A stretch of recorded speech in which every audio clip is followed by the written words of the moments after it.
¿Qué tal? Muy buenas noches. Bienvenidos. Son las 6:15 de la tarde, de la noche, del día 20 de noviembre de 2020. Y sean ustedes bienvenidos a nuestra mesa, la mesa número 19, que vamos a tener el honor de contar con la presencia de la Sociedad Freudiana de la Ciudad de México, la cual fue inaugurada en el 2014, y vamos a tenerlos como invitados. Tenemos 3 integrantes de la sociedad que vienen a presentarnos sus trabajos y le denominamos a la mesa Subjetividad del siglo XXI por parte de la Sociedad Freudiana de la Ciudad de México. El día de hoy vamos a contar entonces en nuestro 14º Congreso de la Asociación Mexicana de Psicoterapia Analítica de Grupo, AMPAG-AC, con la presencia de 3 invitados. Es Julio Ortega Bobadilla, Esther Gera de Dana y Miriam Grimben Robinson. Vamos a empezar con la presentación de Julio Ortega, y primero les voy a presentar a Julio Ortega, y ya después cuando expongan Miriam y Esther, les presentaré quiénes son ellos. Bueno, vamos a empezar con el trabajo de Julio.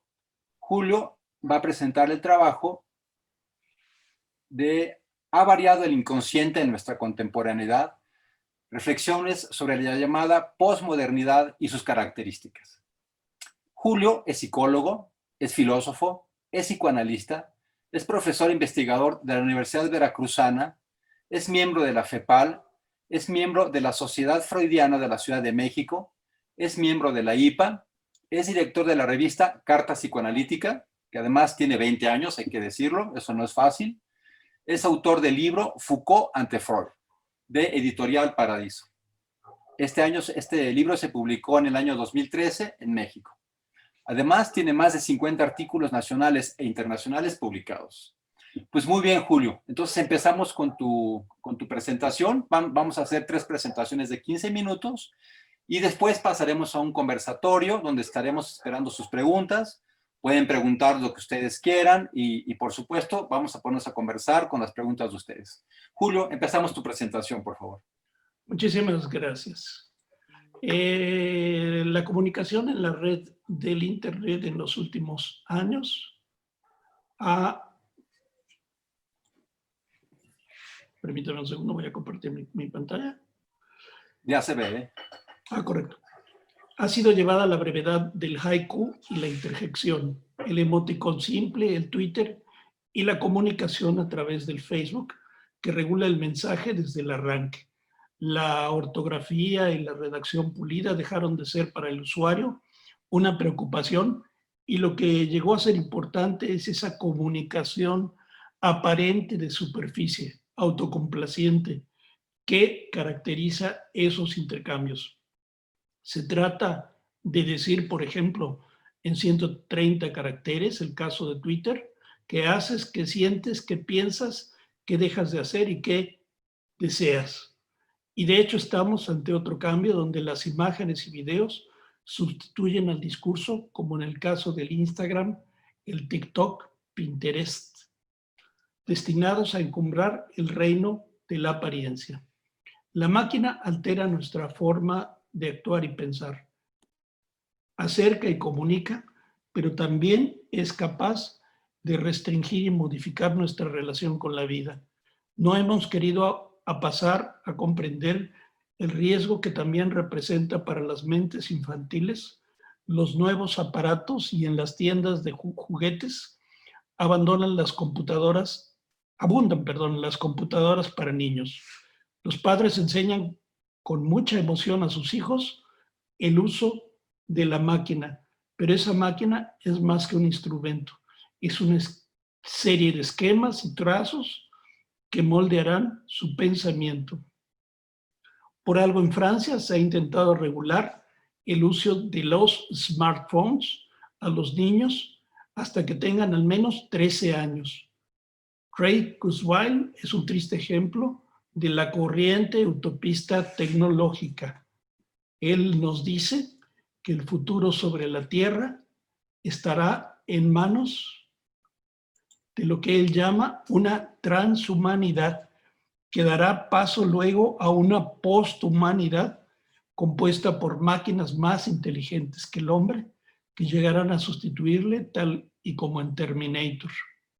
También este autor es un defensor del sexo virtual, que según él será dentro de poco mejor que el sexo real, puesto que además de no provocar embarazos ni transmitir enfermedades venéreas, permitirá cambiar de sexo sin problemas. Aquí Montfort nos puede ayudar un poco más a pensar lo que una concepción mecanicista implica. Una máquina implica uniformidad, estandarización, posibilidad de reemplazo. Desde la existencia de la civilización industrializada, lo que se busca con la regularización de los horarios es la máxima eficiencia y se tiende a concebir una sociedad o un grupo de personas como un sistema que debe cumplir ciertas actividades de manera eficiente y útil. La modernidad, ya desfallecida, habría que entenderla como un proceso amplio que comprendió los últimos 5 siglos. Más todavía, en los últimos 50 años, los cambios tecnológicos se aceleraron exponencialmente. ¿Cuándo empezó esta metamorfosis? Quizá con el ascenso de la burguesía, la exploración del cuerpo humano, que fue el invento de la perspectiva de la representación también pictórica, o el uso de la investigación científica para contestar preguntas que habitualmente se respondían desde la religión.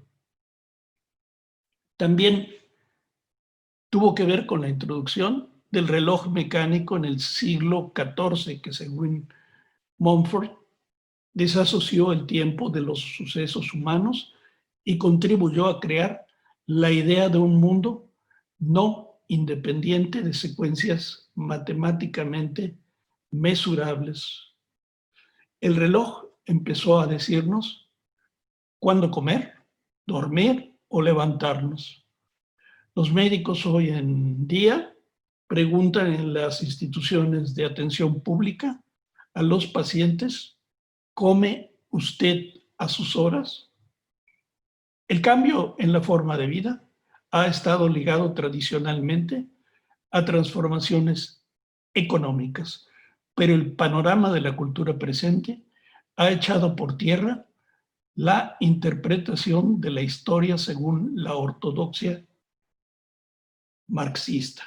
Se establece así de manera definitiva el descubrimiento de que los llamados antes procesos superestructurales, y no solo los económicos, son fuente de transformaciones que afectan la vida social. La verdad es que la marcha tecnoindustrial agudiza las diferencias materiales, destruye nuestra ecología, propicia un cambio de clima, una devastación de nuestro medio natural, aniquilando las especies naturales, que puede resultar fatal a lo largo de unos pocos años. Todo esto oscurece nuestro futuro, barbarizando nuestra cotidianeidad. Con más entusiasmo, cada día se habla de la inteligencia artificial, comparándola a la inteligencia humana. Se discute una y otra vez la integración de la máquina con el hombre. Quizá a los fanáticos del avance tecnológico habría que recordarles que la reproducción de las máquinas no es sexual, sino tecnológica, mecánica. La sexualidad es el medio por el cual el hombre se reproduce y se vincula. Todo lo demás es consecuencia de esto. Pero también la sexualidad en el hombre es lo que marca la discontinuidad del ser y la necesidad del prójimo, con el coronario del fenómeno del placer, que no es necesariamente un aliciente para la reproducción de la especie, sino un inefable que marca a los sujetos humanos y les induce a la repetición de lo incomprensible del goce sexual, independientemente de cualquier presión de selección natural o empuje biológico. Los modelos informáticos no toman en cuenta para nada Freud.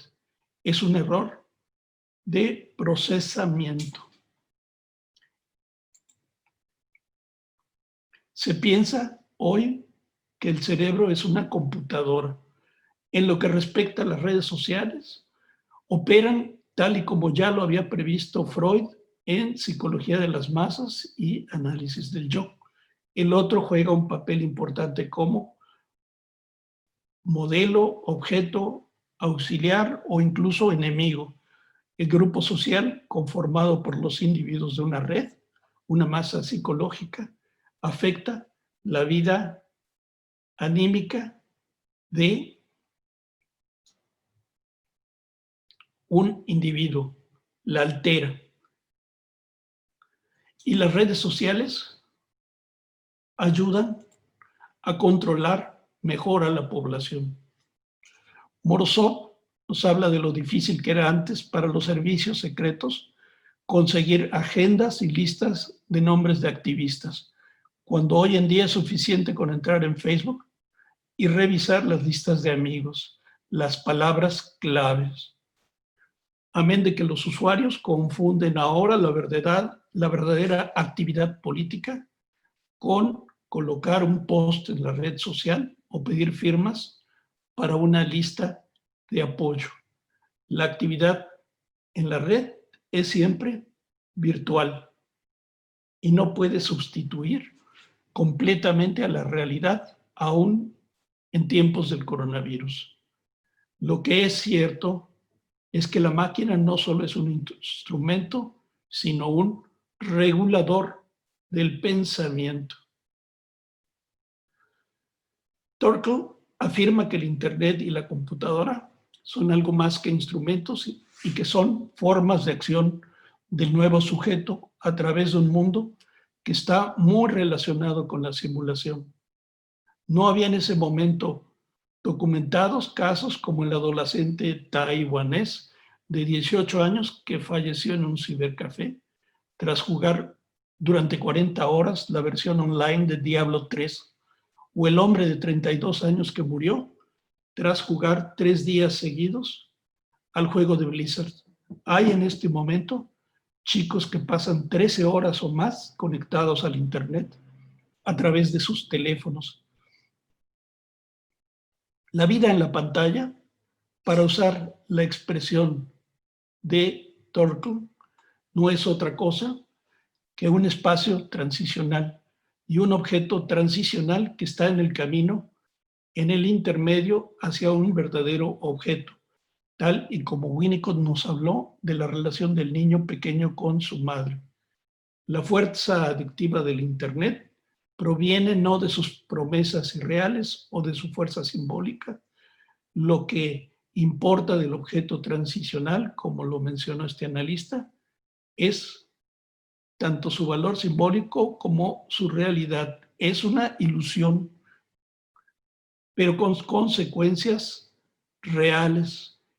En el Internet, esa mixtura confusa de fantasía y realidad confluye la pintura, el cinematógrafo, el cómic, la música, la radio, el teléfono, la televisión, la literatura. Es un dispositivo pulsional, tal y como lo podría nombrar Lyotard. Pero el hiperespacio tiene consecuencias materiales. Hoy sabemos que el uso indiscriminado del Internet genera una contaminación de casi 350,000 toneladas de gases invernadero por el uso del Spotify y el equivalente a el carbono a casi 900 millones de autos por las redes sociales. Ya en 1974, el inventor del hipertexto, Theodore Nelson, creó la expresión dildónica para describir una máquina que convertía las vibraciones del sonido en sensaciones táctiles. El futuro es escalofriante, pues nos plantea un error más allá de las películas gore o la literatura o filmes de terror. El soma de Huxley es ahora el Internet.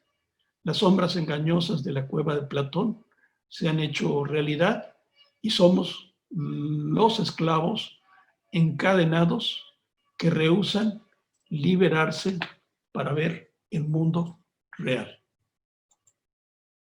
Muchas gracias. Gracias, Julio. Pues bueno, nos acabas de dar precisamente la introducción de este marco general, pues precisamente del inconsciente posmoderno, y ya nos darás mucho que discutir con esto. Pues muy bien, después de esa introducción, pues vamos con Miriam Grinberg. Miriam Grinberg precisamente nos va a dar ya una parte más como específica de esto que tiene que ver con lo que estamos viviendo actualmente. Y Miriam Grinberg se las va a presentar entonces. Miriam Grinberg es psicoanalista titular con funciones didácticas de la Sociedad Freudiana. También es miembro del IPA y del FEPAL. Es fundadora de la Sociedad Freudiana de la Ciudad de México y es secretaria de la mesa directiva de esta misma sociedad. Es además docente en diferentes universidades y además de varias asociaciones para las cuales tienen formaciones de psicoanalistas. También tiene publicaciones en libros, revistas nacionales e internacionales, especialmente sobre clínica psicoanalítica, prejuicio, transmisión transgeneracional y trauma. Muy bien, Miriam. Ella nos va a ofrecer un trabajo muy interesante que precisamente tiene que ver con lo que estamos viendo ahí con las gentes muy difíciles, ¿no? De la derecha más recalcitrante. Y entonces nos va a presentar huellas de lo traumático y sus efectos en la subjetividad actual, Auschwitz. Adelante, por favor, Miriam. Javier, les agradezco mucho al comité organizador de AMPAC, especialmente a Mara Martínez, por el apoyo y el acompañamiento incondicional que tuvo con nosotros en este tiempo. Y voy a empezar. Efectivamente, mi trabajo tiene que ver con una situación que viene de entonces, pero que está muy vigente hoy. Y voy a empezar. A ver, un momentito, por favor.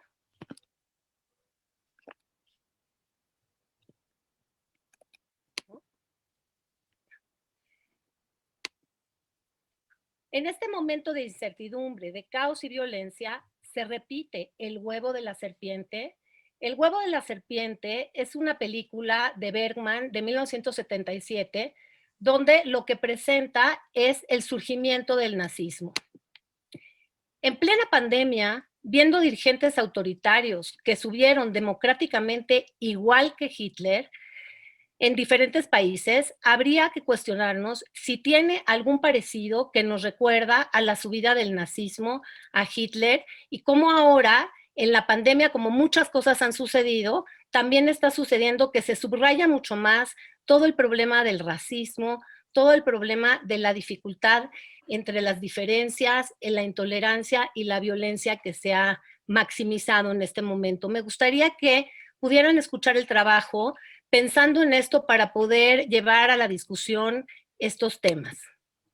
Es indispensable, nada más que, un momentito porque, a ver, un segundito, por favor.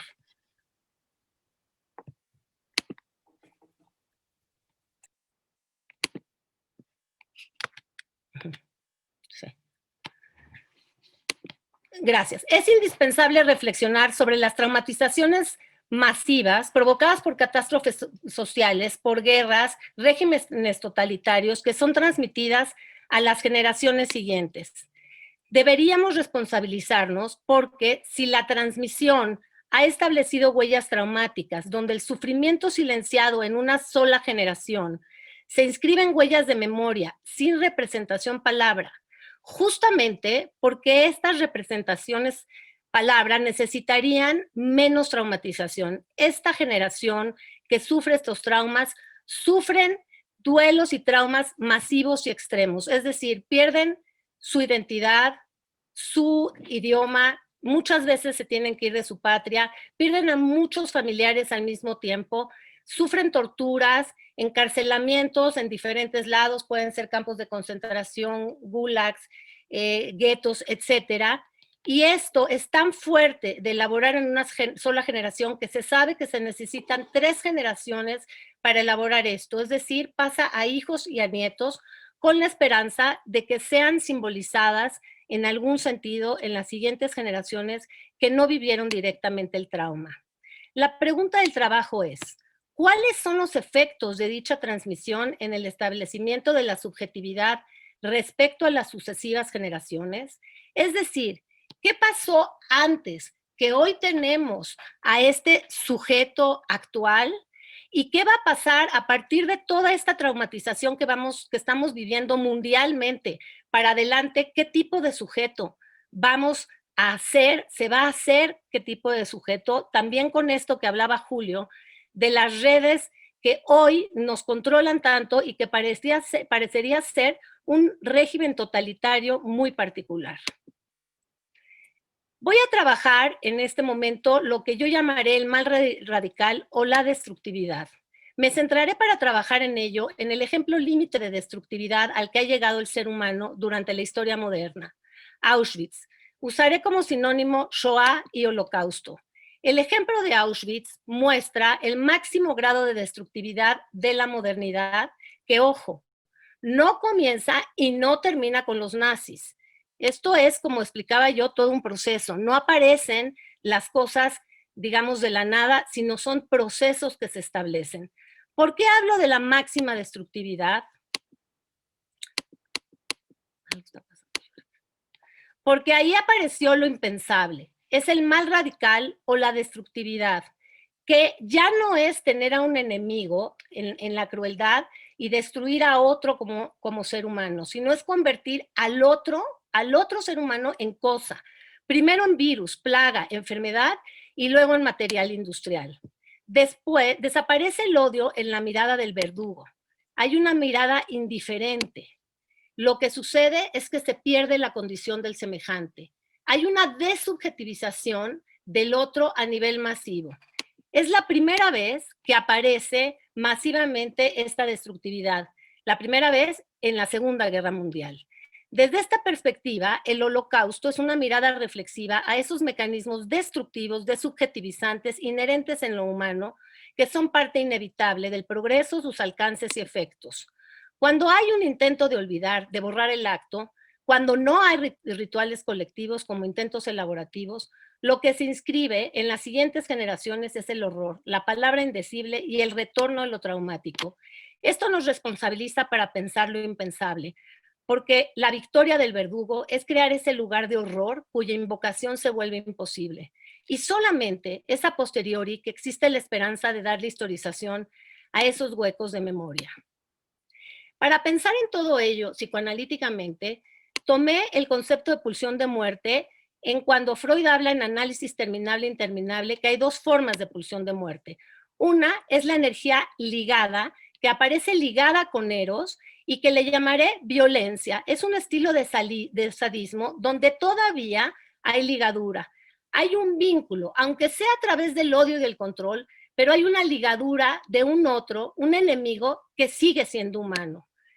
Para pensar en este trabajo, lo que a mí me interesaría es pensar en la segunda forma de pulsión de muerte, que es una energía libre que escapa toda comprensión y sentido, es compulsiva, silenciosa, indiferente y no ligada. Le llamaré destructividad o mal radical. Este tipo de crueldad es un asesinato sin pasión, un crimen en frío, indiferente y desobjetalizante. Green lo llama aniquilación por nadización, con indiferencia. Consiste en la desinvestidura brutal, a menudo inconsciente, de aquel que ayer era todavía alguien a quien se estaba ligado por el amor o por el odio, y que de la noche a la mañana se cosifica por efecto de una función desobjetalizante. Esto quiere decir que la pulsión de muerte hace que los objetos de la psique pierdan singularidad, para ir siendo reducidos a un estatuto anónimo y no humano. Eso hicieron los nazis. Primero le llamaron a los judíos subhumanos, Untermenschen, y luego fueron mirados con mercadería que había que procesar y vender. Esa es la destructividad desplegada en el nazismo. El horror de la Shoah reside en reconocer que los crímenes fueron cometidos por nuestros dobles, hombres ordinarios, comunes en nombre de la cultura, seres humanos dentro de los cuales convivían armónicamente dos facetas. Por un lado, era el eficiente ejecutor de la solución final y al mismo tiempo era un padre amoroso para con sus hijos que se conmovía hasta las lágrimas escuchando a Mozart.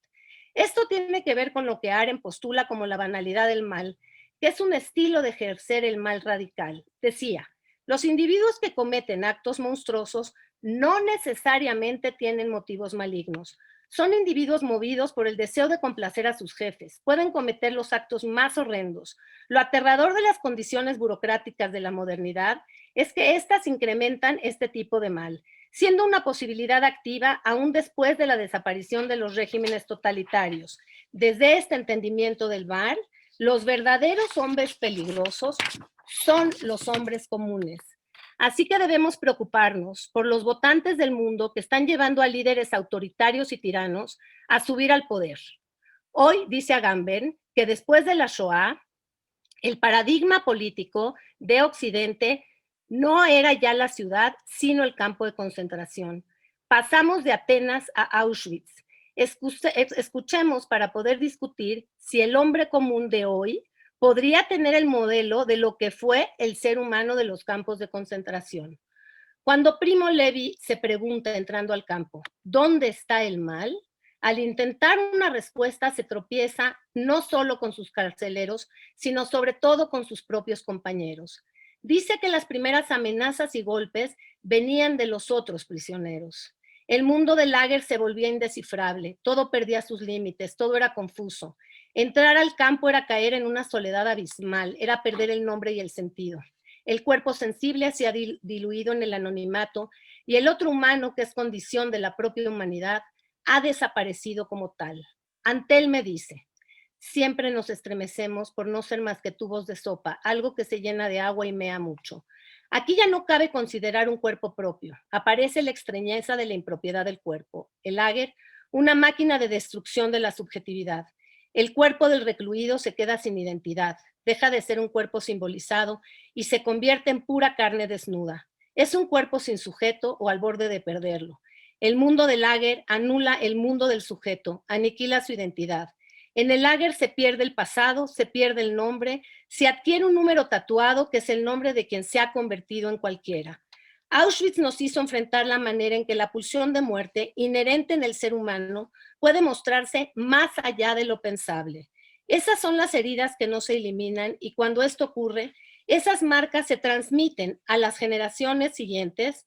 Auschwitz es una de ellas.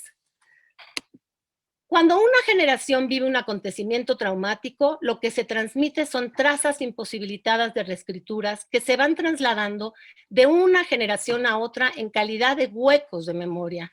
Esta transmisión marcará fronteras borrosas entre las generaciones y eslabonará una cadena traumática transgeneracional apoyada en las generaciones anteriores que no lograron darle ligadura y heredando la responsabilidad de darle sentido a lo traumático a los hijos y a los nietos. Los mecanismos propios de los cuerpos, de los campos de concentración siguen entre nosotros. Uno de los mecanismos es la masificación, que lleva al vaciamiento, al vaciamiento de la identidad y a la soledad, pérdida de subjetividad y a cuerpos insujetos.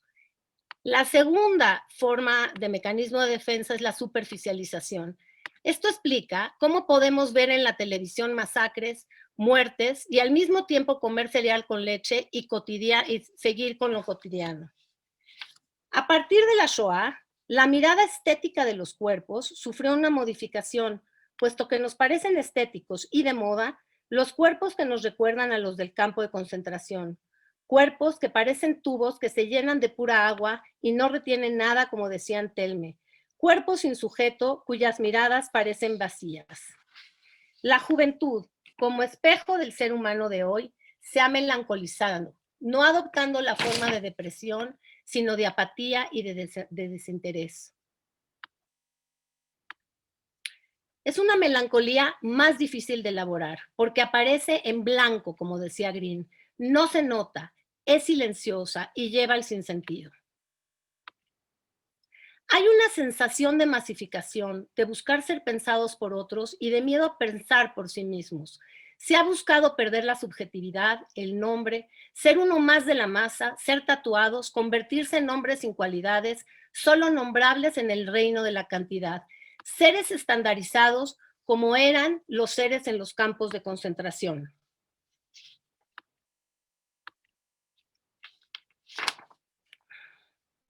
Cada vez nos ocupamos de pacientes que no tienen palabras para nombrar lo que les pasa. Lo más verdadero que sienten dentro de sí es el vacío, el sinsentido, y presentan grandes dificultades en constituir una subjetividad. Como dice McDougall, algunos de estos pacientes ni siquiera presentan actos síntomas. Su síntoma es la normalidad en la que viven. Se conducen como si se tratara de robots programados. En estos casos, el individuo tiene la certeza de ser normal. Para este sujeto, ser normal es estar en el orden, es pertenecer a la masa sin cuestionarse nada. Estos sujetos podrían recordarnos lo que Arendt dijo que era la personalidad de los burócratas, seres ordinarios que solo cumplen órdenes. Como sostiene Andrés, hoy en día vivimos en la tecnificación de la existencia, esto es, que todos nosotros sin saberlo, cual piezas de una máquina, podríamos vernos en acciones tan destructivas como las de Eichmann, que es uno de los principales colaboradores de las deportaciones de los campos. Estos actos son más funestos en tanto que las condiciones que los hicieron posible no han desaparecido, al contrario, se han reforzado. Eichmann decía, pero yo solo fui una pieza de aquella máquina, por lo tanto no soy culpable. Andrés sostenía que lamentablemente todos somos ahora hijos del mundo de Eichmann, es decir, seres masificados que diluyen su responsabilidad en el sistema y no herederos de la conciencia atormentada del piloto Erterly, piloto del avión que lanzó la bomba de Hiroshima, quien dijo, sí podemos volvernos culpables cuando actuamos como piezas de una máquina. Entonces debemos negarnos a ser piezas de esa máquina. Sin embargo, las ideas de quienes salen del sistema son un peligro para la masa y esto tiende a alienarlos. La masa rechaza la capacidad del hombre de tener una palabra propia, creativa y responsable. Por eso, frente a la masificación de la barbarie, debemos luchar por rescatar el carácter central de la singularidad de la palabra creativa que dé lugar a la esperanza de no destruirnos. Como conclusión, no hay elaboración posible para uno solo. El duelo es asunto de todos. El mal no está en el otro. La destructividad habita en cada uno de nosotros. Por eso debemos reflexionar sobre el trabajo que hacen las pulsiones en el proceso del mal. El ser humano de hoy convive indiferente con el horror y la violencia. Ha establecido un sistema social con los mecanismos del sistema concentracionario. Es una sociedad actual burocratizada, apática, superflua, que busca no pensar, poniendo en riesgo la subjetividad y transformando la mirada estética de los cuerpos, apareciendo bellos y de moda los cuerpos que recuerdan a los de los campos de concentración. El bebé humano de hoy, hijo del trauma de padres y abuelos de ayer, exige una especial escucha, porque se ve un futuro riesgoso. Es imprescindible darle una ligadura al mal que le permita al hombre tener la esperanza de no destruirse. Muchas gracias. Muchas gracias a ti, Miriam. Muy buen trabajo, ahorita lo discutiremos. Bueno, y para finalizar, vamos a presentar ahora, por último, el trabajo que nos va a presentar Esther Gerarde. Ella es psicóloga por la Universidad Iberoamericana, es maestra en psicoterapia psicoanalítica en la Universidad de Anáhuac y lleva 2 años de formación en psicoanálisis en la Sociedad Freudiana de la Ciudad de México. Ella ha trabajado este tema y nos va a permitir conocer parte de su investigación. Esther, adelante, por favor. Muchas gracias. Gracias, Ampac, por la oportunidad. Me siento muy afortunada de compartir mesa con maestros que tanto admiro. El trabajo que hoy vengo a presentarles se llama La importancia de elaborar el duelo perinatal. Cada uno de nosotros tiene su cementerio privado, donde no todas las tumbas tienen inscrita su lápida correspondiente. Margaret Little. Antes de empezar, me gustaría compartirles esta imagen de una orca que en el 2018 dio a luz a una cría que estuvo viva solo durante 30 minutos. Ella nadó con el cuerpo de su cría durante 17 días, miles de kilómetros, en lo que lo llamaron un recorrido de duelo. Otras orcas la acompañaron en este recorrido y durante 2 horas hicieron un círculo alrededor de ellas. Fue un ritual, una ceremonia de despedida. ¿Será algo innato en los seres vivos? Me lo pregunto. Nadie puede quitar ese dolor tan íntimo, pero nadar en soledad es demasiado pesado. Comienzo a leer. Ese día conocí el dolor. Descubrí que el alma sí duele. ¿Cómo habrán sido esos ojos que nunca se abrieron? ¿Cómo pensar en un nuevo embarazo? ¿Pude haber hecho algo diferente para evitarlo? Creo que ya nos está viendo la imagen. Ahí está, otra vez ya entró Muchas gracias. Ok. podemos pasar a la... Un segundo.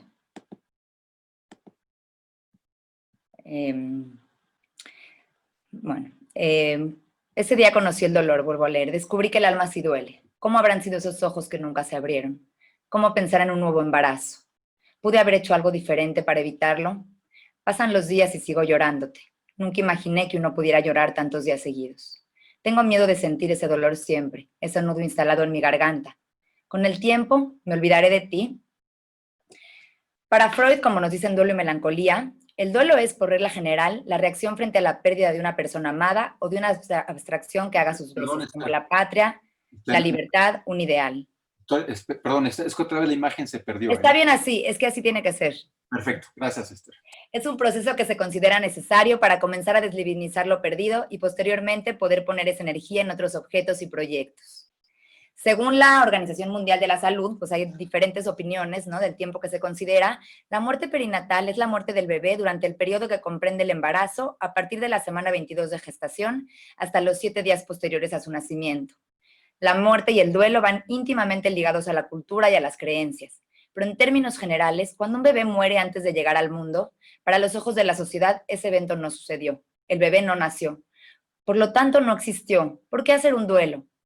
Lo que yo veo es que en muchas de estas culturas, tradiciones, sociedades, no reconocen algo que desde el psicoanálisis sí podemos contradecir, y es que este bebé sí existió. Existió incluso desde antes de la gestación, en el deseo de sus padres por trascender y darle continuidad a la existencia humana. Según Piero Lañé, en quien me baso principalmente porque su trabajo me parece muy interesante, el bebé existe antes de su llegada al mundo en el psiquismo materno. En La violencia de la interpretación nos dice: precediendo en mucho al nacimiento del sujeto, hay un discurso preexistente que le concierne, especie de sombra hablada y supuesta por la madre hablante. Y no nada más preexiste para esos padres, sino también para la sociedad. A partir del embarazo, se instala una relación con el hijo por nacer, cuerpo imaginado, imagen soporte acompañada de un discurso. Sombra constituida por una serie de enunciados, testigos del anhelo materno, que conducen a una imagen identificatoria y que se anticipa lo que enunciará la voz de ese cuerpo por el momento ausente. De nuevo cito Lañé: para la infancia anhela un ser, un tener, un devenir. Es evidente que este anhelo representa aquello a lo que se ha tenido que renunciar, lo que se ha perdido o lo que se ha olvidado haber anhelado, sueño de una recuperación narcisista. Ese cuerpo que advendrá nunca es idéntico a la sombra construida en el imaginario. Su cuerpo delata la existencia de una imperfección. Puede ser el sexo, cualquier falla en su funcionamiento, lo que genera dolor y rechazo. Sabemos que el bebé real nunca será el imaginado. Pero, ¿qué pasa cuando este cuerpo contradice a la sombra con su muerte? Cuando lo priva de su soporte carnal. ¿Será que ese bebé imaginario queda encerrado en el bebé que se ha ido, dificultando el investimiento de los bebés por venir? En el embarazo hay todo un trabajo de redistribución libidinal, libido puesta en ese otro que está en nuestro cuerpo. ¿Dónde queda esa energía cuando ese objeto ya no está? ¿Podremos hacer un trabajo de duelo que nos salve de la melancolía? Una elaboración que nos permita catequizar otros objetos para que esta libido que queda libre no recaiga sobre el yo dejándolo empobrecido. Siguiendo Lañé, encontramos que para ella, todo objeto especialmente catequizado porta la posibilidad de su pérdida, generando sentimientos de angustia. El riesgo de perderlo no sería perdonado, por lo que es posible desear inconscientemente su muerte. En todos los casos, el análisis del deseo inconsciente de la madre por el niño mostrará la coexistencia de un deseo de muerte y de un sentimiento de culpa, la inevitable ambivalencia que suscita ese objeto. ¿Qué sucede cuando ese deseo inconsciente se cumple? ¿Qué consecuencias tiene el trabajo de duelo cuando la ambivalencia natural de todo embarazo se plasma en el peor escenario posible, el de la muerte? El duelo perinatal es un duelo singular, colusión insoportable entre la vida y la muerte, que invierte el orden generacional, que ocurre en la fragilidad del embarazo, en plena inflación narcisista, que remite, como toda pérdida, al desamparo original, a la sensación de indefensión, en donde no alcanzan las palabras, pérdida íntimamente ligada al cuerpo de la madre y que lo obliga a cuestionarse acerca de su maternidad y su feminidad. Es un duelo múltiple, por la pérdida de ese bebé con el que se soñó, de un bebé que no cumplió su imaginario, herida narcisista de un cuerpo que falló, privación de la posibilidad de ser padres. Es un duelo irreparable que dejará una marca indeleble, un duelo que nunca se termina. Pero es al mismo tiempo un duelo necesario, quizá más que ningún otro, pues al carecer de una representación, dificulta su tramitación dejando la puerta abierta a la melancolía. Hay varios elementos que son determinantes en la manera en cómo se llevará a cabo este duelo. Y pongo 3, la estructura psíquica de los padres, lo que representa ese bebé para ellos y la manera en cómo viven estos padres el trauma. La pérdida de un hijo será siempre una experiencia traumática. Sin embargo, la existencia de perturbaciones previas que se dan en personalidades psicóticas y fronterizas favorecen la presencia de reacciones patológicas. El embarazo implica una fantasía narcisista per se. Sin embargo, utilizando las ideas de Olañé, existe una diferencia entre el deseo de maternidad y el deseo de hijo. En el deseo de maternidad, el hijo es un objeto no diferenciado y está en juego una unidad ilusoria, siendo el hijo quien restaura la unidad narcisista perdida. Cuando el bebé que se pierde no se reconoce como un ser diferenciado, el yo queda empobrecido y el duelo imposibilitado, teniendo como resultado un estado melancólico. En cambio, cuando hay un deseo de hijo, hay una madre que se vive castrada y que al ver al objeto diferenciado de sí misma, tiene la posibilidad de hacer un duelo por ese otro que se pierde. Freud sostiene en el proyecto para neurólogos que el aparato psíquico se construye a partir de una pérdida, de una falta que es falta de nada, de un momento ilusorio que no existió, pero que sin embargo nos sirve de motor para seguir en la vida, con la esperanza de que podremos en el futuro encontrar eso que nos hizo sentirnos completos. Esperanza repetidamente truncada, al caer en cuenta de que eso elegido no es, y entonces volverlo a perder. Búsqueda que nunca termina, pues siempre habrá una diferencia entre lo esperado y lo obtenido, diferencia a lo que llamamos deseo. ¿Será el embarazo un intento por alcanzar esa completud perdida? Me pregunto. El niño viene para la madre a suturar la falta, a completarla imaginariamente. Permanece siempre presente la fantasía de que ese bebé es el objeto, objeto con mayúscula. Sin embargo, existe una gran diferencia en aquellas estructuras neuróticas que han pasado por la castración y que viven en la duda, y las estructuras más graves que se mantienen en la certeza. Es en estas últimas donde los duelos se tornan imposibles. ¿Cómo poder asumir una pérdida desde la certeza? El duelo perinatal ha sido durante miles de años un duelo desautorizado. Apenas hace aproximadamente 6 décadas que comenzaron a publicarse artículos relacionados con el sufrimiento de aquellos padres que se encuentran con la muerte cuando menos lo esperan. Se han hecho listados y protocolos para preparar a los ginecobstetras, al personal del hospital y a los familiares cercanos. Sin embargo, hasta el día de hoy, es una pérdida que en la mayoría de los casos permanece silenciada. Las cifras son apabullantes. Si escarbamos en las historias familiares, nos vamos a encontrar con casos de los que no se habla o de los que nunca habíamos escuchado. Pérdidas en silencio, secretos enterrados, madres que lloran solas por no poder compartir su dolor y que se sienten depositarias de la única memoria viva de ese bebé. La madre no es la única afectada. ¿Qué pasa con el padre? Cada uno vive su duelo a su manera y en un tiempo propio. Y aunque es la madre, por ser la que carga y siente en su vientre ese pequeño ser, a quien se considera la más afectada, el padre también vive un duelo, prohibido por una sociedad que todavía maneja los estereotipos del hombre que no debe expresar su dolor, y por la responsabilidad que carga para intentar proteger a su esposa, dejando su propio duelo en un segundo plano.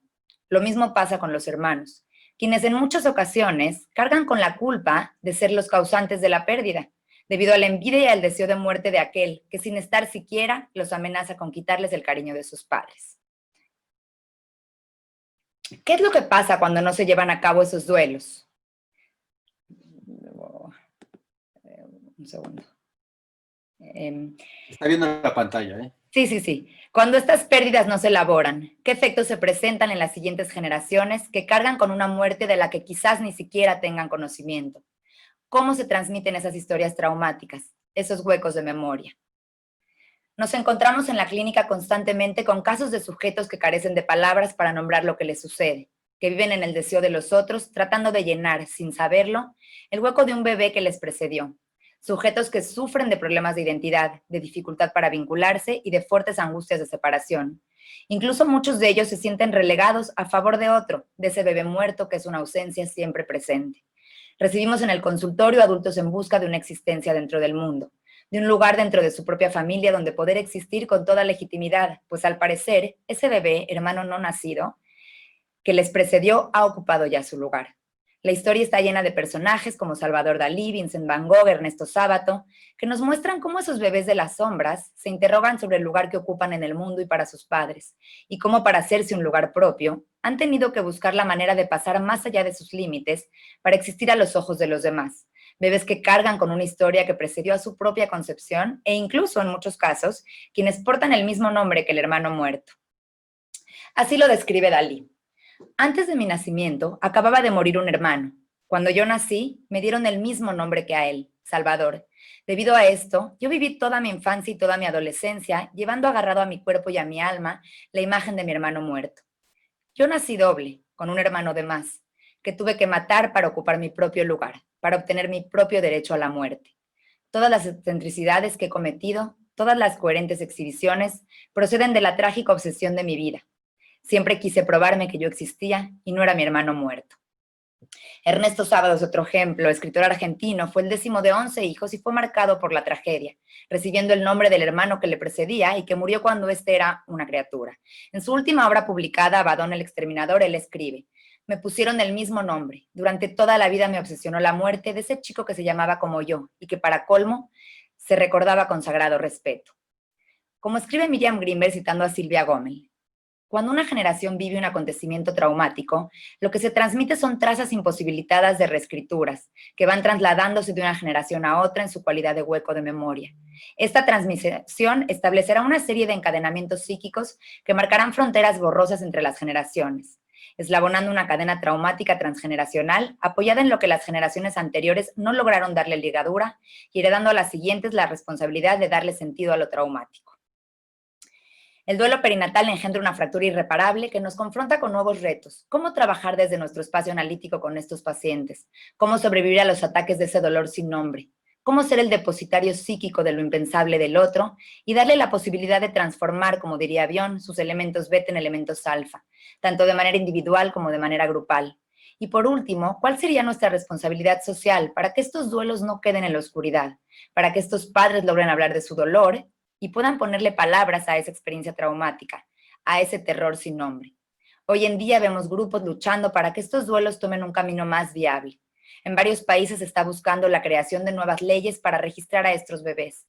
Se capacita al personal médico, se hacen grupos de apoyo que permiten que estas familias puedan unirse en un duelo compartido.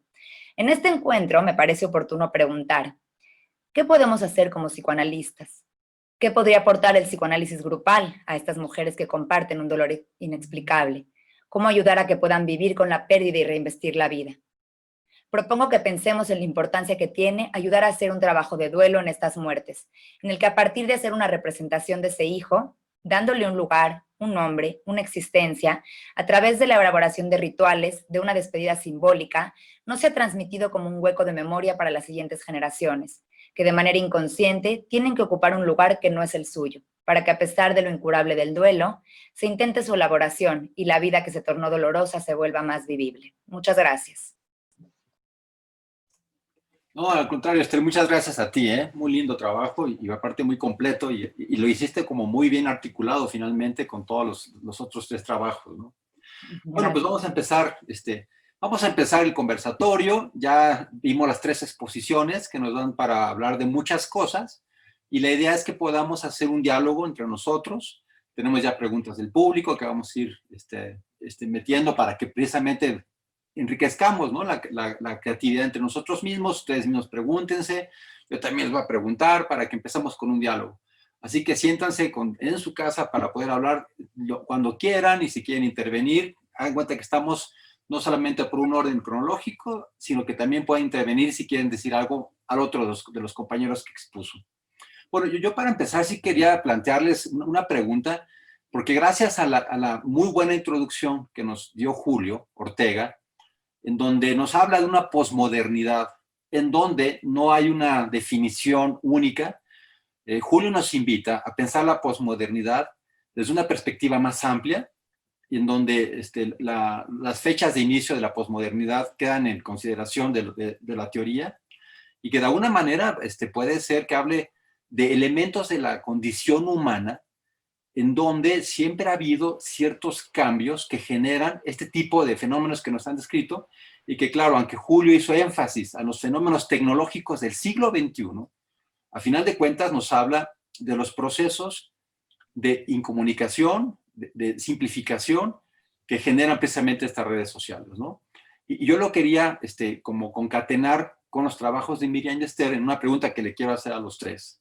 acerca de que si esta condición humana, de la que Julio relativiza la posmodernidad, en donde a lo mejor estamos haciendo esto que tradicionalmente hacemos, ¿no? La historia europea, y nos fijamos en lo que Europa y sus derivados analizan, digamos, y en la posmodernidad sería bueno saber qué pasa con las regiones que no son urbanas, en el África, en Asia, en América, si viven lo mismo. Me gustaría saber su opinión, y también su opinión acerca de cuándo empieza la posmodernidad, y ahí concatenarlo con ustedes, porque cuando hablan ustedes tanto de esto de lo que no se habla, y lo que se escribe muy bien como esos pactos de negativos, donde la gente no habla todo, y que hacen tanto daño, y que muy bien nos dijeron tanto Miriam como Esther, como el no hablarlo, no elaborarlo, dificulta esta elaboración. Yo también quería como extender esta pregunta que le hago, Julio, a ustedes, en cuanto a si esta es condición humana, digamos, en que aunque están haciendo claramente una aportación de la necesidad de procesarlo, de hablarlo, de simbolizarlo, ¿no les parece que a lo mejor estamos hablando de una condición humana en donde a lo mejor precisamente parte de las dificultades que tenemos para verbalizar esto tiene que ver con los pactos de negativos, lo que callamos a nivel social, ¿no? Y que si eso a lo mejor no tiene que ver con las redes sociales, donde se simplifica, se banalizan, como muy bien dice el filósofo Marcus Gabriel, ¿no? Alemán contemporáneo, dice que estamos en el oscurantismo puro a través de las redes sociales, que si esta forma de oscurantismo a lo mejor es parte de la condición humana, donde no sabemos hablar. Entonces, hago una pregunta extensa que tiene que ver con la condición humana a las tres, para comenzar a dialogar entre nosotros. No sé quién quiera comenzar.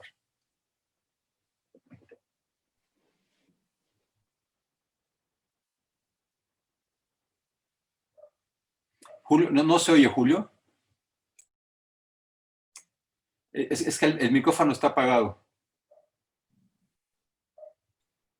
Ahora sí, Julio, ya está prendido. Ahora sí. Sí. El filósofo francés Bruno Latour escribió un libro que se llamaba Nunca fuimos modernos. Hubo dentro de la marcha de nuestra civilización como una esperanza en que la modernidad nos iba a llevar a un porvenir feliz. Quiero decir, Aldous Huxley también trabajó el mismo problema, pensando que el descubrimiento de las vacunas, la posibilidad de de las cosechas que de alguna manera están tratadas hoy en día con bactericidas, etcétera, etcétera, iba a traer bienestar al hombre. Y no lo trajeron. De hecho, tú mencionas el caso de África, pues de alguna manera la civilización y el progreso lo que ha traído es agudizar las diferencias sociales. Y esto se ve también en lo que es las redes sociales, ¿no?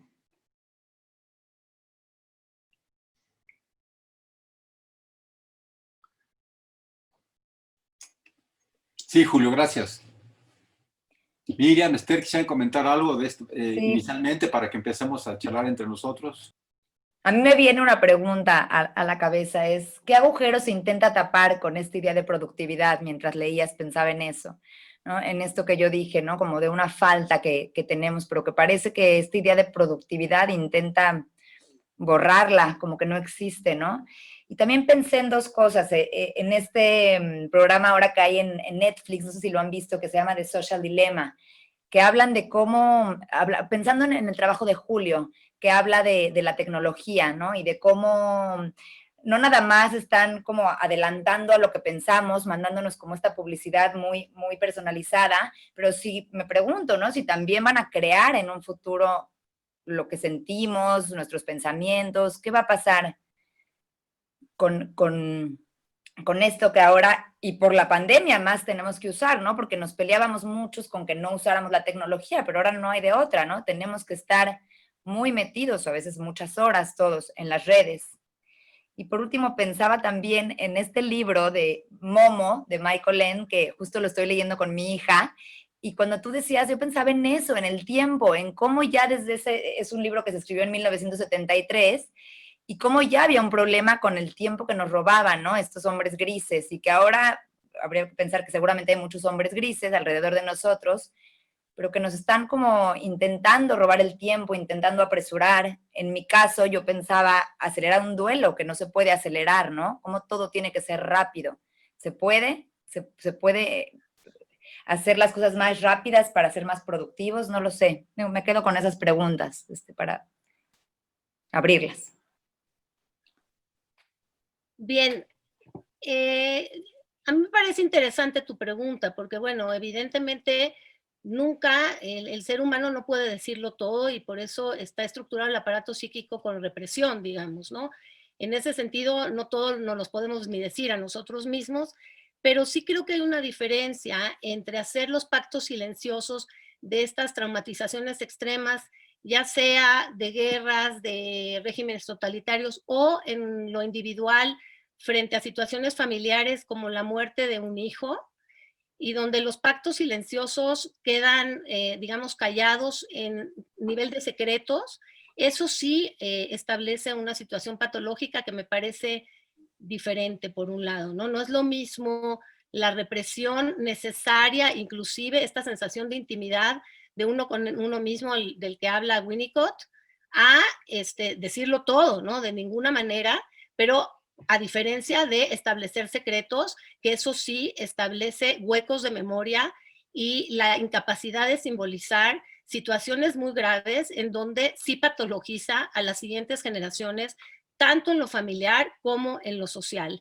Eso es por un lado, pero por el otro, a nivel de lo que son las redes, sí me parece que lo que yo dije es que pensáramos mucho, si no las redes mismas ya son regímenes totalitarios que nos controlan, y que en realidad es parte de este sujeto del que nos habla Agamben, digamos, ¿no?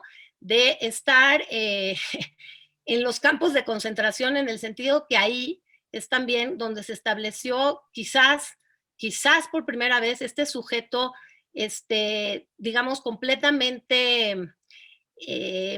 expuesto frente a los otros en público, ¿no? Que no había nada de intimidad y que quedaron encerrados afuera, porque todo era como hacia afuera, y las redes me parece que nos tienen encerrados afuera, donde efectivamente hay una dificultad de establecer ahora una intimidad, y lo que está diciendo Esther es importante, ¿no? O sea, que tanto estas redes nos están controlando de tal manera que Harari ha dicho en sus últimos escritos que las redes sociales van ahora a ser, bueno, nuestro pequeño telefonito va a prontamente hacer la parte muy linda de medicina, de que nos va a decir si tenemos calentura todos los días, cómo están todos nuestros signos vitales, que eso va a ser muy lindo para la parte médica, pero dicen que con eso, por ejemplo, si se te sube o no ciertas cosas, por ejemplo,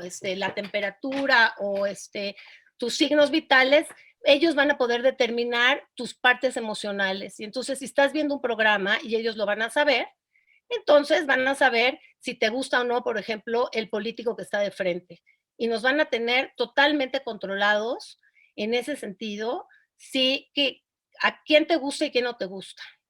Y bueno, pues van a poder controlarnos y hacer con nosotros lo que quieran. Me parece eso muy delicado, muy peligroso, y por eso decía yo, si no estamos viendo que el régimen de totalitario moderno van a ser las redes. O, por ejemplo, ahora con Bolsonaro, que el hijo hizo todo un gabinete del odio, le llama, y hizo todo el trabajo de campaña a través de las redes, hablando de que son el gabinete del odio. Y eso generó más votantes en vez de menos. Y bueno, yo creo que eso también habrá que pensarlo, ¿no? Si no tenemos en nuestro celular todo un riesgo. Ok. Pero, además, puedo decir algo nomás, además, poder que nosotros estamos otorgando, ¿no? Yo pensaba en estos tiranos, por ejemplo, hablando de Auschwitz, ¿no? Que todo un pueblo le da el poder a una sola persona, a un solo tirano, y que nosotros fuimos, bueno, que nosotros somos parte de permitirlo, digamos, y ahora lo mismo pasa con las redes, o sea, es un poder que nosotros le estamos dando esa fuerza. Ok. Yo de hecho quería ahorita empezar a leer ya las preguntas que hay del público y simplemente también quería como ahondando en esta necesidad de un diálogo constructivo, complejo, que vaya en bucle ascendente, de comprensión más amplia, un poco aunarme a lo que ahorita les voy a leer que dice Fernando Valadez, que ustedes lo conocen, y que tiene que ver con las partes positivas. Estamos aquí gracias a las redes. Estamos haciendo un congreso donde pretendemos pensar, elevar el pensamiento, reflexionar juntos, gracias a las redes sociales. Y también, en ese sentido, la tecnología sirve también para poder contribuir al pensamiento más complejo, ¿no? Y empiezo entonces con esta como invitación, ¿no? Al pensamiento complejo para precisamente ver todas las partes de lo que tiene que ver con lo que estamos viviendo con las redes en el inconsciente postmoderno. Y voy a leer textual lo que dice Fernando, quiero leer lo que él dice, ¿no? Entonces Fernando dice, 2 comentarios. Primero dice, para Miriam, primero dice, excelentes ponencias. Felicidades. Para mi amigo y colega Julio, la máquina en esta pandemia nos ha dado la posibilidad de continuar nuestro trabajo psicoanalítico, aunque sea a distancia. Para Miriam, tengo 3 hijos. Tengo 3 hijos judíos, uno de ellos rabino que vive en Jerusalén. He estado 3 veces en Israel. ¿Consideras identificación con el agresor lo que hace el ejército y el gobierno israelí con el pueblo palestino? Para Esther, tengo hermano muerto que se llamaba igual que yo. Lo cargué muchos años. ¿Qué repercusiones crees que hay en lo transgeneracional? Bueno, también una vez les voy diciendo, tienen felicidades, les mandan felicitar, que hay muy buenas ponencias. Claudia Macías dice que buenos trabajos, igual Blanca Manrique, ¿no? Que qué excelente trabajo el de Miriam. Pero bueno, empiezo con las preguntas de Fernando, que se las dije a cada uno de ustedes y ahorita seguimos con las otras.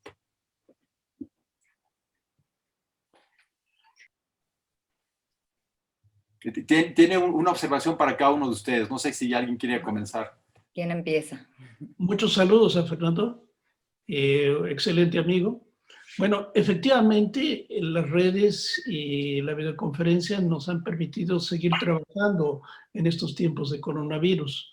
Así que, pues tiene aspectos positivos y no se trata de señalarlas como algo bueno o malo per se, las redes sociales y lo que es la intercomunicación por videoconferencia. Pero el asunto es un poco pensar cómo se realiza esto como una máquina de control social. No solamente en mi trabajo en el consultorio, pero puede ser tan grave esto como que, bueno, llega un momento en que las sociedades comerciales y el Estado sepa exactamente todo lo que estamos haciendo. De hecho, hoy en día nosotros vemos programas de televisión en donde se rastrea a los criminales y se ve dónde estaban, a qué hora, a quién le llamaron. Y bueno, pues uno se pregunta si esto está sucediendo y va a suceder con nosotros, con nuestros pacientes. Si es así, va a ser horrendo, ¿eh?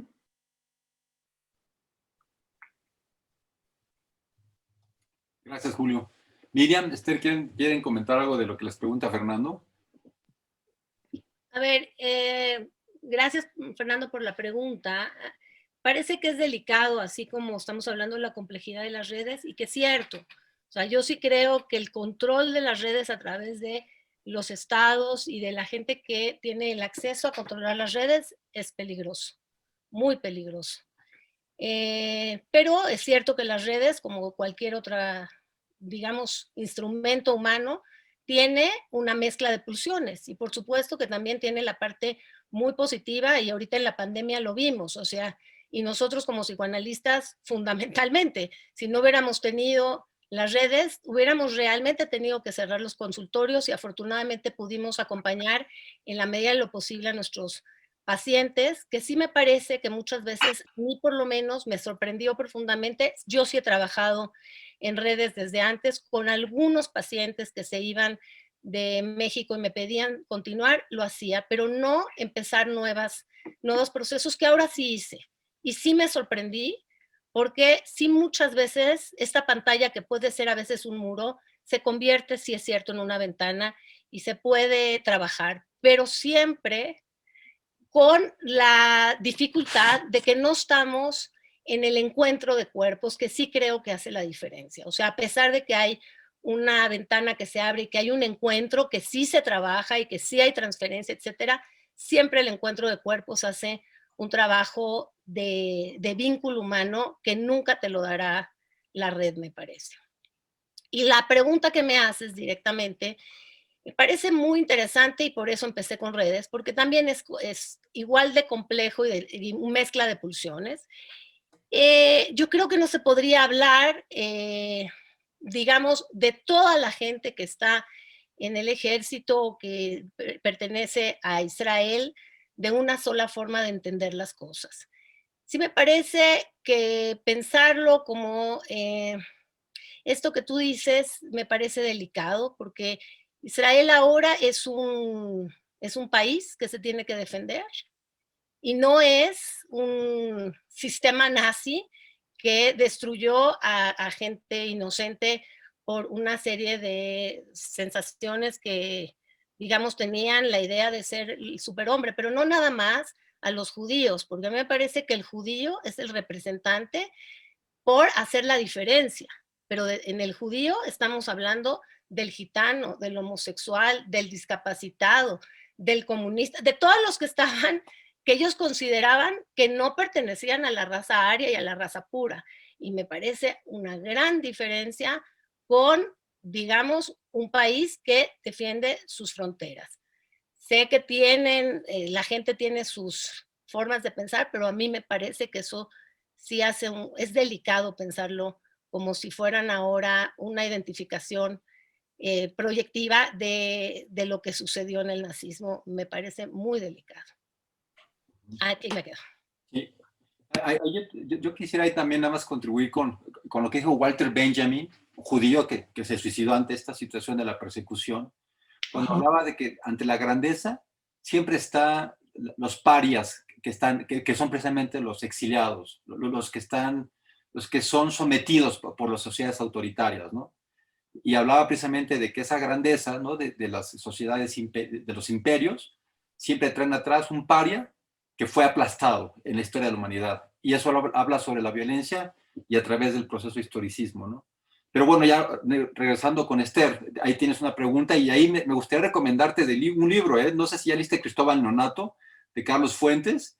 Te va a encantar porque precisamente es una historia, una novela donde Carlos Fuentes propone, así como ha habido autores que les dan voz a los perros, Carlos Fuentes propone la voz de un feto que está intrauterinamente concebido en un México cuando se va a celebrar los 500 años en el 92 de la conquista de México y habla ahí porque al papá que tenga el niño en ese año se le va a dar un premio. Entonces habla el feto, es la voz del feto hablando del no nacido.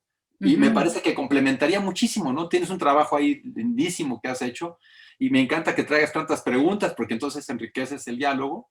Pero si lees ahí lo que el feto sí dice, cuando tú describes también esa ambivalencia de la madre hacia lo que puede sentir porque no lo pudo lograr, también te habla del feto como ambivalente. Yo no sé si quiero nacer en ese mundo. Y que además tiene que ver un poco con México, pues por supuesto, pero también con el mundo moderno. Y moderno, no hablo de modernidad, ¿no? Con el mundo de los 90, pues me refiero.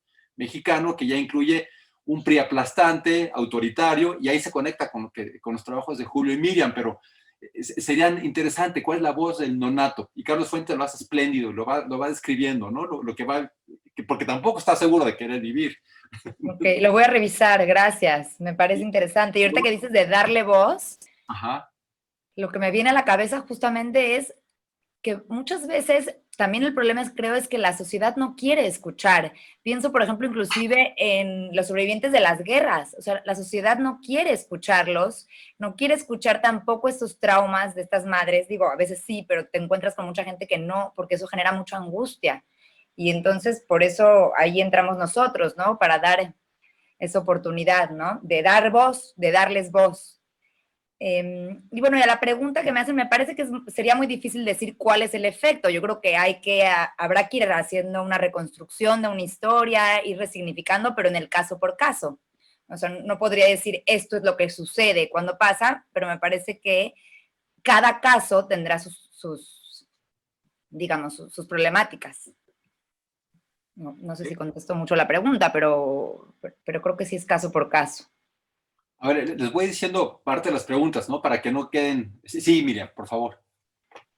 No, cuando tú hablabas, Javier, me parece y que termino de redondear la pregunta de Fernando, Walter Benjamin dice, no hay documento de cultura que no sea a la vez un documento de barbarie. Y que así como no está libre de la barbarie, pues tampoco estará todos los procesos de transmisión que se van heredando de uno a otros. Y en este sentido, pensaba, por eso, digamos, no terminé de redondear la pregunta, me parece que como pueblo en general no se podría hablar de esta manera, pero que sí puede ser que haya, evidentemente, soldados que vayan desde otro lugar y transmisiones que hayan establecido una identificación proyectiva, digamos, trabajada desde este lugar, y se sabe. Hay muchas familias donde efectivamente después los padres fueron terriblemente tiranos frente a los hijos, no pudieron más que identificarse con el agresor y trabajar de esa manera lamentablemente con sus hijos y con sus nietos. Cuando hubo también otras formas de elaborar estos procesos. También hubo padres que pudieron hablar, inclusive en la primera generación, que yo me quito el sombrero de quien lo pudo hacer, y otros que intentaron de veras hacer cosas maravillosas como dar conferencias o ser, bueno, premios Nobel de la Paz, etcétera, que sí sabemos que también tuvieron un discurso, y los hijos y los nietos nos hablan de eso, de gente que trató de hacer una elaboración del duelo hasta donde fueron pudiendo.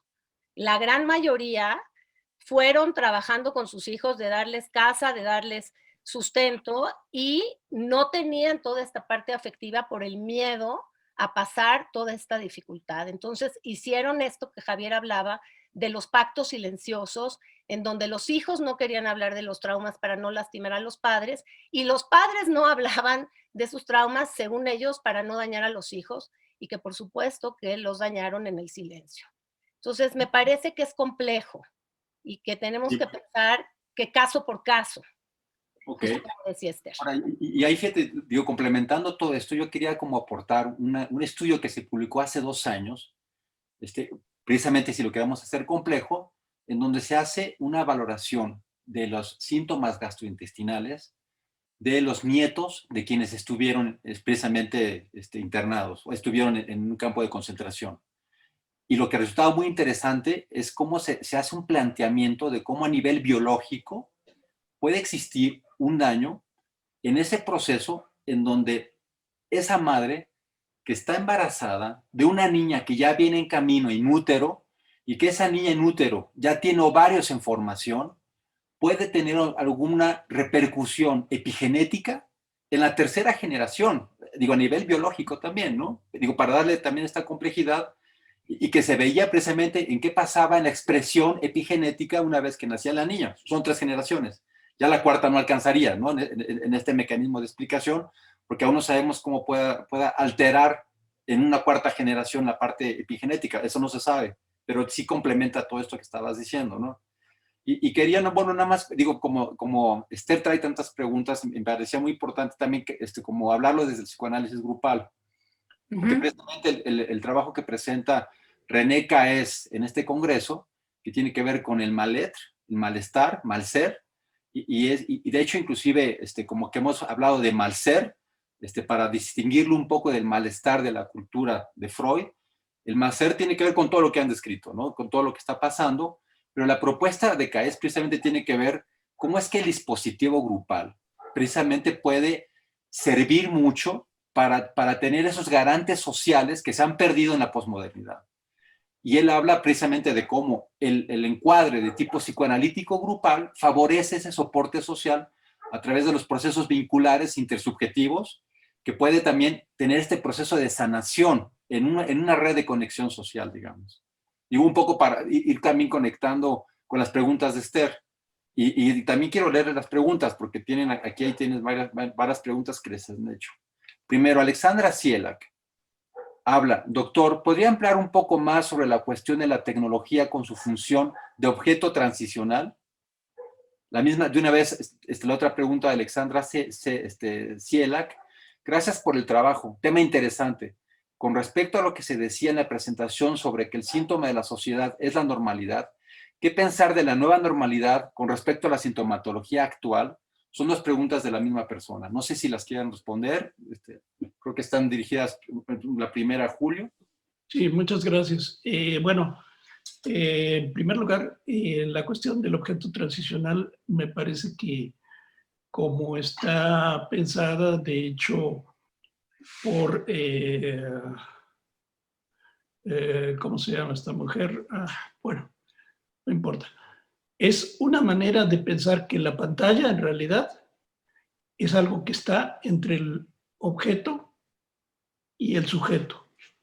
Y esa pantalla es precisamente el objeto transicional. Y ese objeto transicional, de alguna manera, lo que hace es ser un intermediario entre lo que es la vida real y mi interacción, sin llegar a ser, de alguna manera, una relación de objeto verdadera.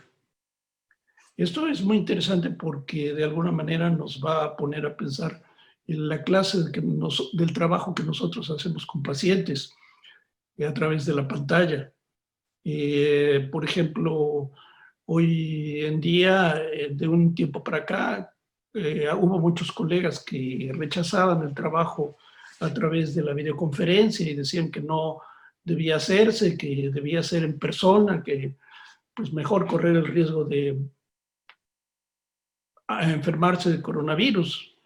Pero bueno, pues el asunto es que precisamente la recomendación de la IPA es que trabajáramos a través de la pantalla. Pero me parece que habría que pensar cómo trabajar a través de la pantalla. Sé de casos de colegas que lo que les pedían a sus pacientes es poner el iPad o poner la computadora como si fuera el analista y no ver frente a frente al paciente.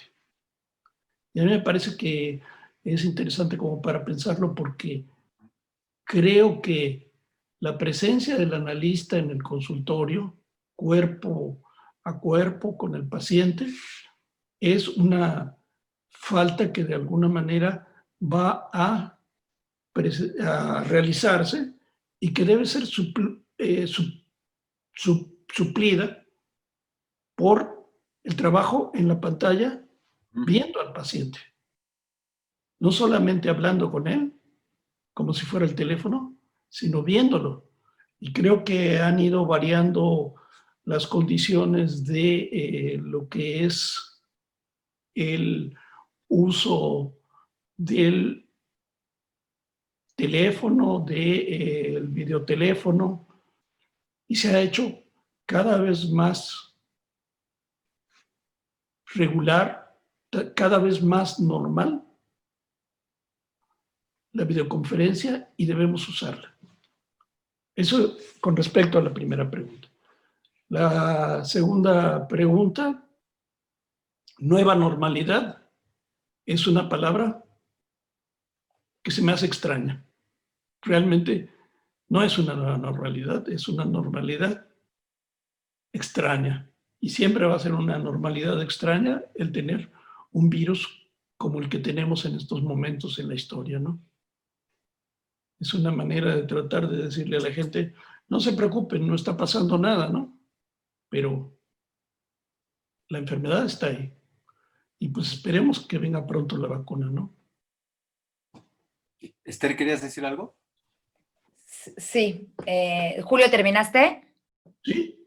Es que ahora que Julio habla pues de la pandemia, del virus, me gustaría abrir el tema que traemos o que traigo yo del duelo, justo a lo que está pasando ahora en la pandemia, ¿no? A la imposibilidad de hacer duelos también en este momento, ¿no? Gente que muere, pero no se puede ir a los entierros, pero no se pueden juntar, por ejemplo, no se puede hacer en la religión judía, por ejemplo, los 7 días que se sientan con la gente. Habrá que preguntarse qué va a pasar con estas muertes que tampoco se les está dando lugar a un ritual o que son duelos que no se están pudiendo llevar a cabo. Un poco para abrir el tema que yo traigo, que no nada más tiene que ver con los bebés que mueren, sino que es algo que estamos viviendo en la actualidad. Miriam, ¿querías decir? A mí me parece muy interesante el tema que trae Esther. Ahora comento también de las otras cosas que nos hizo Alejandra favor de preguntarnos. Me parece que el duelo es algo muy delicado que hay que ir trabajando profundamente para que justamente no haya transmisión, por lo menos patológica, digamos, ¿no? Transmisión que, bueno, siempre hay, y la transmisión que sea la transmisión de elementos, digamos, de afectos positivos, de cultura, de cosas lindas, pero el problema es cuando la transmisión se establece patológicamente y mucho se establece por una falla en la elaboración de los duelos. Sí me parece que lo tenemos que pensar porque el no estar estableciendo los ritos adecuados para, por ejemplo, los pasajes en general de la vida, los duelos al tener un ser querido, es fundamental. Sabemos, por ejemplo, de la Segunda Guerra que tampoco pudieron hacer ritos de sepultura, lo traumático y dramático que fue para los familiares, por ejemplo, que estuvieron esperando por años a ver si se aparecían esos desaparecidos que no sabían si realmente habían muerto.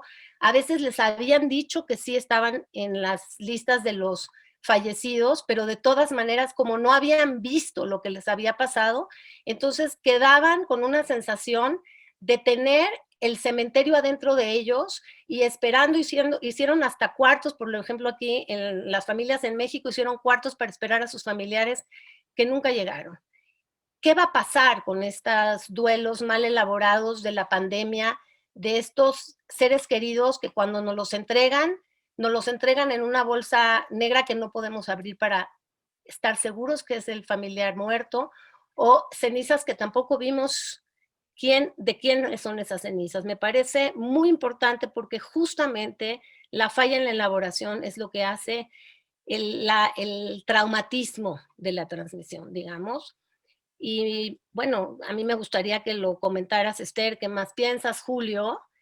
Javier, ¿no? Porque sí me parece que es un tema hoy que es importante, de lo que dice Alejandra, la nueva normalidad, que yo lo que pienso que ha pasado, entre comillas, con esta nueva normalidad en la pandemia, ha estallado lo que ya se venía dando. O sea, si viste, lo que yo hablé es esto que ya venía pasando y si lo leemos en función de la pandemia parece profundamente actual.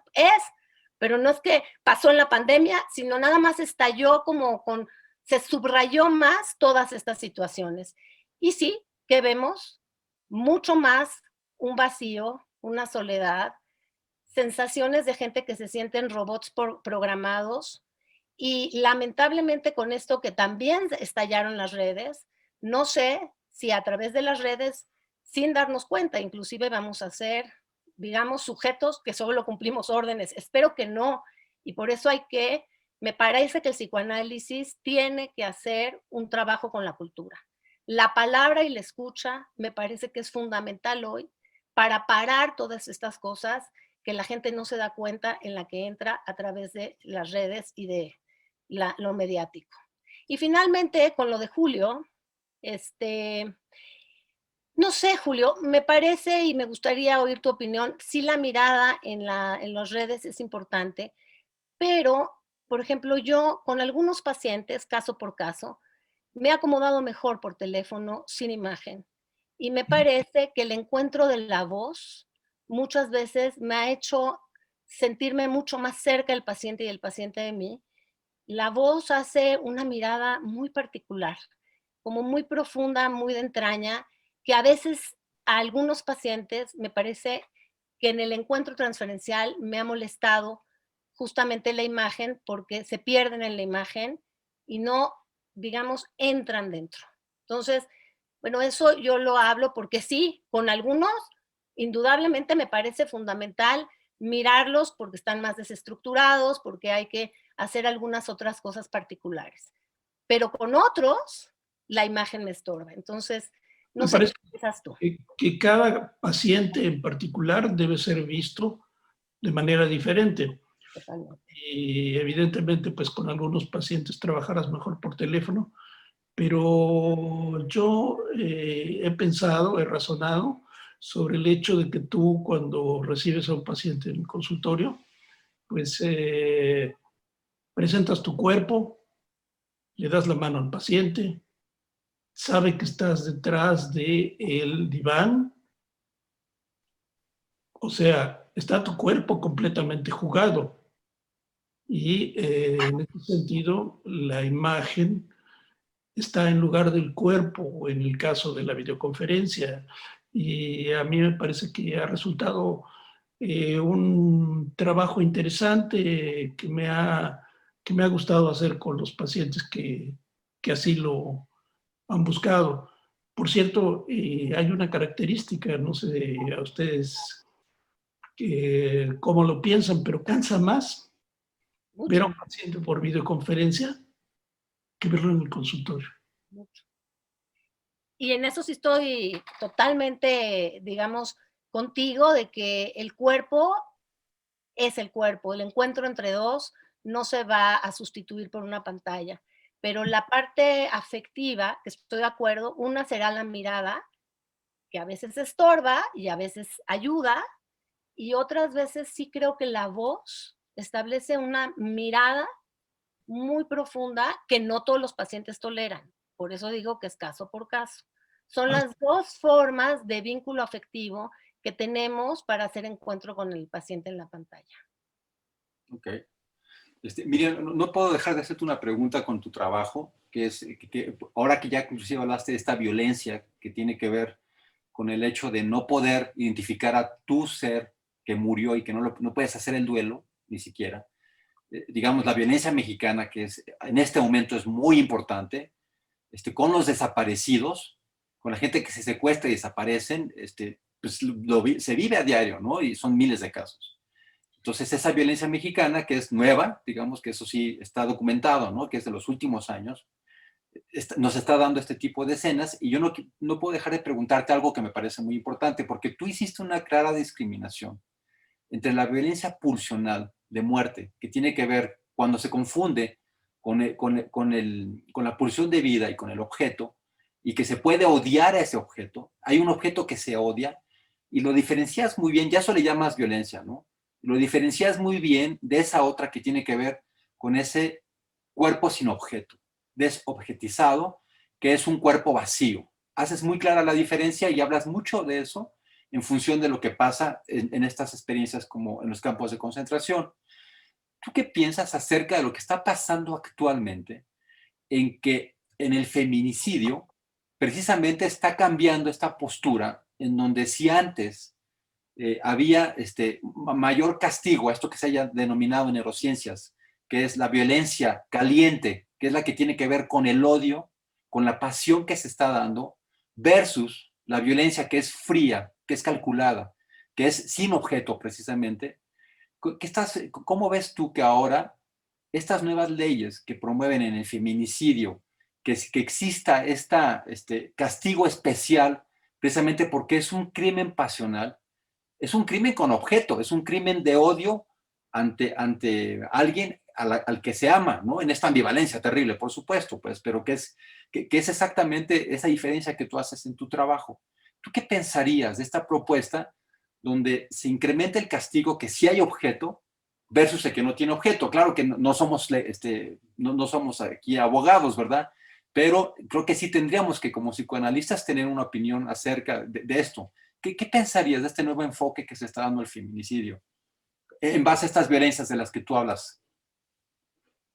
Mira, no conozco la verdad esta nueva ley, tendría que estudiarla bien para contestarte, pero me parece muy importante lo que trabajas, porque no es lo mismo. Digamos, es terrible y es crueldad. Yo no estoy diciendo que es un tema menor, ¿eh? Destruir al otro por enemigo es terrible y es crueldad, pero es muy diferente y me parece muy sorprendente lo que apareció a partir de Auschwitz y que lo hemos venido repitiendo hasta hoy, que es convertir al otro en cosa, en material industrial, en virus, en plaga, en alguien que dejo de ver como humano y que muy bien lo traes a México. Esto es un trabajo de investigación que yo llevo haciendo muchísimos años, quiero decirles, y estoy trabajando en mi doctorado y esta es mi tesis de doctorado, entonces realmente sí lo he venido trabajando muchísimo. Y tengo, pues, obviamente les presenté algo muy pequeño, pero de México tengo mucho, digamos, trabajado, y una de las cosas que tengo más puntualmente trabajado es, como dices tú, Javier, con los desaparecidos, y pongo como paradigma a Ayotzinapa, los 43 desaparecidos, que nada más es como una metáfora de todo lo que encontramos a partir de ahí, todas esas fosas y fosas de gente desaparecida, y de que ahí nos dimos como conciencia del nivel de violencia que ya venía dándose en el país y que hoy con la pandemia vemos cómo ha estallado también, ¿no? Porque lo vemos en la tele todo el tiempo. Me parece que estos 43 fueron, digamos, los llevaron, y esto es la narrativa, y la narrativa es lo que hace la transmisión, porque evidentemente no sabemos mucho de lo que pasó realmente, estamos viendo, pero la narrativa dice que los llevaron como en la marcha de la muerte en los de los campos de concentración. Los quemaron y los incineraron exactamente como sabemos que fueron en los campos, y los desaparecieron ya no como cosa, sino como nada, como cenizas que se los llevó un río. Okay. Es el nivel de violencia que tenemos hoy. Sí, muchísimas gracias. Desafortunadamente tenemos que terminar. Está buenísimo la plática, pero tenemos que terminar. Estamos en tiempo. No me queda más que agradecerles. Miriam, muchas gracias. Julio, muchas gracias. Esther, muchas gracias. Fue una mesa que yo disfruté muchísimo. Les agradecemos mucho su presencia de su sociedad psicoanalítica dentro del Congreso de AMPAC. No nos queda otra que despedirnos. Entonces, desafortunadamente ya ni podemos hacer un cierre porque estamos ya fuera de tiempo. Entonces, nos despedimos de la mesa. Muchas gracias. Gracias a ustedes por invitarnos. No, gracias. Muchas gracias.